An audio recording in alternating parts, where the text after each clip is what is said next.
राजीव प्रताप रूढ़ी वहाँ थे कहाँ कि उनके पर गोली फायरिंग हो रहा है, सुरक्षा हो रहा है, कुछ कर रहे हैं लोग। राजद के कार्यकर्ता ऐसे नहीं किए हैं, ये बिल्कुल गलत बात है। पीछे से वार किया गया है, अरे दम रहता तो सामने से आता, बात करता। वार करने की क्या जरूरत है भाई? इलेक्शन था, वो भी किसी माँ के बच्चे थे, उन माँ बाप को कितना पीड़ा होता होगा। लेकिन हमारे राष्ट्रीय जनता दल के कार्यकर्ता ने 10 लाख का मुआवजा दिया है। तेजस्वी यादव की मतलब जो संभावना है उन्होंने उस परिवार के प्रति पूरा करने की कोशिश की है। रही बात तो उनको मतलब अलग अलग चुनाव का भी माहौल है, तो उन्होंने क्लियर कहा है कि अभी चुनाव का माहौल है, इसका हिसाब होगा, बिल्कुल हिसाब होगा कि जो गलत किया है हमारे कार्यकर्ता लोग भाई के साथ जो गलत हुआ उसका हम बदला लेंगे। अभी चुनावी मुद्दा है जिस वजह से तेजस्वी जी अपने चुनाव में काम में भी लगे और परिवार के प्रति भी उन्होंने अपना संवेदना जताई है और बहुत कुछ परिवारों को और 10 लाख मुआवजा भी देने का काम किया। बीजेपी के जो नेता है, जो बीजेपी के गुंडई तरीके के कार्यकर्ता है, उनका पूरी तरह से इसमें दोष है। इलेक्शन के दिन सब कुछ अच्छा से हुआ, इलेक्शन हुआ, हमारी कैंडिडेट राष्ट्रीय जनता दल की रोहिणी दीदी जो थी वो मतलब वोटिंग के पैनल पे गई और वहाँ अपना जानकारी लेने गई कि हाँ भाई कितना पोल हुआ है, क्या हुआ है। तो कैंडिडेट का अधिकार है वहाँ अपना पोल पर जाके बूथ पर जाके पता करना है कि क्या है नहीं है, तो जानकारी ली। तो वहाँ कुछ भाजपा के कार्यकर्ता थे, सिखाए हुए नेता के कुछ गुंडे तरीके के वहाँ आदमी थे और उन्होंने वहाँ गया और रोहिणी दीदी का जो काम है वो तो अपना काम करने के तो अभद्र गालियाँ और तरह तरह के बात वीडियो भी वायरल हुआ था, वीडियो भी वायरल हुआ था, देखिए रहे, अब सोशल मीडिया पे भी चल रही है। तो इस तरह के और अगले दिन फिर उनके ही बीजेपी के कुछ कार्यकर्ताओं ने आरजेडी के समर्थकों को मतलब अनहोनी तरीके से गोली मार दी गई। अलग अलग तरह के रोहिणी दीदी वहां गई थी बूथ पे, तो वहां उनको गाली दी गई। तो ये बिल्कुल गलत और हम लोगों के अंदर क्या बोला जाए, लगता है जैसे क्या इस लोकतंत्र है, हमारा अधिकार है कि हाँ भाई हम जाएं कुछ बोले, मेरा जो अधिकार है हम खुल के बोल सकते हैं। लेकिन कहीं ना कहीं ये गोलीबारी ये भाजपा के जो कार्यकर्ताओं के द्वारा या ऊपर के नेताओं के सहारे जो किया गया है वहाँ छपरा में हम लोगों के बीच बिल्कुल गलत किया गया है। मेरे भाई चंदन यादव को गोली लगी है और एक है उनको मौत हो गई और एक हॉस्पिटल में है, मनोज राय एक है। तो हम लोग कहीं ना कहीं इस बात को बहुत दुख है। और देखिए दूसरी बात, यहाँ पार्टी बेसिस से भी नहीं होना चाहिए, कुछ मानवता होना चाहिए।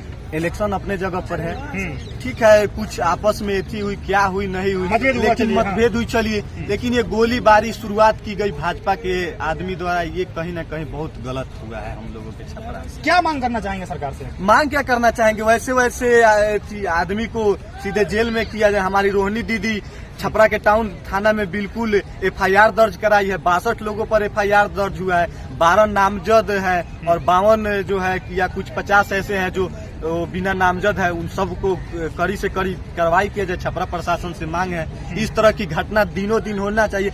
लोग बोलते हैं झूठों के तरीके से कि लालू यादव थे तो जंगल राज चल रहा था, जंगल राज है, इतना अच्छा मंगल राज है। तेजस्वी जी है, 5 लाख नौकरी दिए, 3 लाख प्रक्रियाधीन है नौकरी, अभी तक 10 लाख युवाओं को नौकरी मिल गया रहता। चले नीतीश चाचा पलट गए तो क्या करते। हम लोग के भैया तेजस्वी जी इस बात को बार बार जनता के बीच बोलते हैं। तो ये कहीं ना कहीं हम लोगों की जो राजद की सरकार आई थी उसमें युवाओं को भी फायदा हो रही थी। उन्होंने वादा किया महंगाई को कम करने का, बहुत वादे किए, लेकिन ये लोग तो सीधा खुलेआम देखे कि आप इलेक्शन के दिन गोली चला रहे। तो गुंडाराज कौन कर रहा है? भारतीय जनता पार्टी के आदमी कर रही है वहाँ पे छपरा में, खुलेआम आप देख रहे हैं, वीडियो सोशल मीडिया पे वायरल हो रहा है, देख सकते हैं। राजीव प्रताप रूढ़ी वहाँ थे कहाँ कि उनके पर गोली फायरिंग हो रहा है, सुरक्षा हो रहा है, कुछ कर रहे हैं लोग।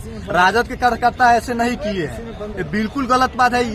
जहाँ तक खबर मिली है या वो लड़का कोचिंग पढ़ने या जा रहे थे तो गलत छुप कर मतलब वार किया गया है, मतलब पीछे से वार किया गया। अरे दम रहता तो सामने से आता, बात करता। वार करने की क्या जरूरत है भाई? इलेक्शन था, वो भी किसी माँ के बच्चे थे, उन माँ बाप को कितना पीड़ा होता होगा।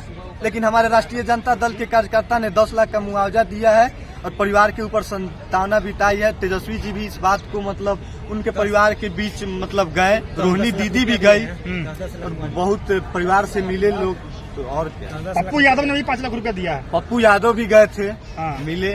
पप्पू यादव भी तो हमेशा देखते हैं बाहर हम लोग के पास जब भी आता है तो जनता के बीच हमेशा खड़े रहते हैं एकदम। अच्छा ये बताइए कि उस परिवार के प्रति संवेदना तो आरजेडी पार्टी ने की है ना, सभी लोग गए हैं, लेकिन अब तक तेजस्वी यादव वहाँ नहीं गए, उस परिवार से नहीं मिले हैं, उनके परिजनों से नहीं मिले हैं, उस पर क्या कहिएगा? तेजस्वी यादव की मतलब जो संभावना है उन्होंने उस परिवार के प्रति पूरा करने की कोशिश की है। रही बात तो उनको मतलब अलग अलग चुनाव का भी माहौल है, तो उन्होंने क्लियर कहा है कि अभी चुनाव का माहौल है, इसका हिसाब होगा, बिल्कुल हिसाब होगा कि जो गलत किया है हमारे कार्यकर्ता लोग भाई के साथ जो गलत हुआ उसका हम बदला लेंगे। अभी चुनावी मुद्दा है जिस वजह से तेजस्वी जी अपने चुनाव में काम में भी लगे हैं और परिवार के प्रति भी उन्होंने अपना संवेदना जताई है और बहुत कुछ परिवारों को और 10 लाख मुआवजा भी देने का काम किया है। 10 लाख से काम चल जाएगा? 10 लाख से काम और भी है, और भी जो उनके परिवार को जो सहारा होगा, जो कुछ भी होगा, उन्होंने वादा किया है कि हमने जाएंगे, हम उनके परिवार को अपने मतलब होता ना गोद ले लेंगे, वैसे उन्होंने वादा किया और करते हैं,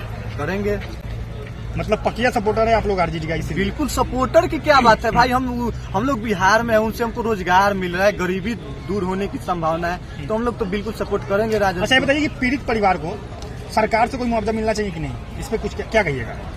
पीड़ित परिवार को मतलब हमारी देखिए बिहार सरकार से मुआवजा मिलना चाहिए, और लेकिन रही बात की यहाँ पार्टी बेस बात हो गई है, बीजेपी आरजेडी कर रहे हैं लोग, लेकिन ऊपर से सोचा जाए तो भाई वो किसी न किसी बिहार के ही आदमी थे, भारत के ही आदमी थे, उन परिवारों को सहारा और सपोर्ट मिलना चाहिए बिहार की तरफ से। अच्छा, जो लोग मरे हैं, जिनको गोली लगी है, वो आपके जानने वाले थे? नहीं, जानने वाले नहीं थे, हम भी छपरा से ही आते हैं, परसा विधानसभा से, वो छपरा के विधानसभा से थे, तो मेरे आसपास के हुए अलग विधानसभा से, लेकिन रही बात तो मेरे भाई है, सब लोग के परिवार के ही बंदे हैं। सही बात। ये गलत हुआ है, इसमें कहीं दो राय नहीं है।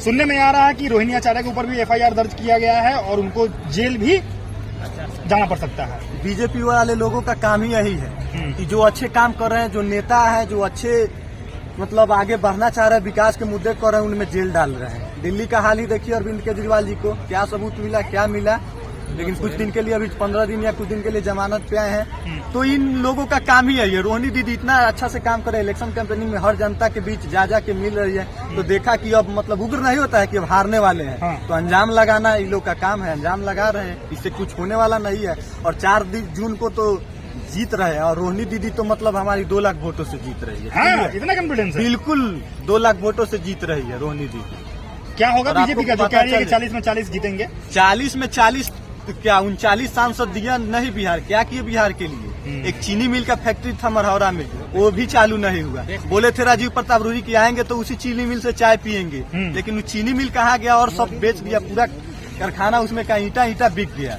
लेकिन कुछ नहीं हुआ।